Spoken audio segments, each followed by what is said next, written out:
हेडलाईनचे प्रस्तुतकर्ता आहेत रामबंधू पापड आटा आणि पापड मसाला।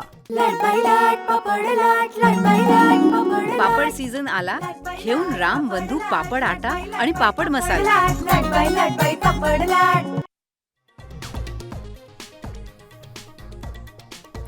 मुंबई महानगरपालिकेचे 36,000 कोटींच्या ठेवी विकास कामांसाठी मोडणार।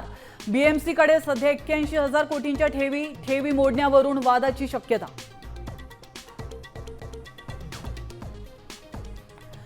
राज्यसभा निवडणूक बिनविरोध होताच विधान परिषदेला विरोधी पक्षनेता मिळणार। काँग्रेसच्या सतेज पाटलांचं नाव चर्चेत, सूत्रांची माहिती।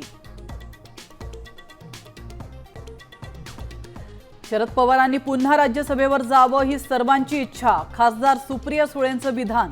तर संजय राऊत म्हणाले, मवियाच्या बैठकीत उमेदवारीवर चर्चा करू।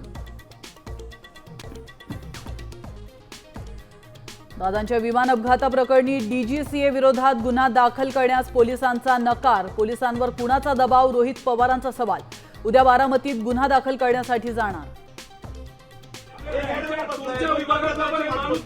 मराठवाड्यातील मराठ्यांना कुणबी प्रमाणपत्र द्या, नाहीतर जून पासून उपोषण करावं लागेल।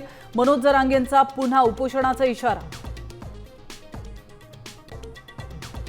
अवकाळी गारपिटीने 7 जिल्ह्यांमध्ये 37,000 हेक्टर पिकांचं नुकसान। तात्काळ सर्वेक्षण, पंचनामे करण्याचे महसूल मंत्र्यांचं आश्वासन।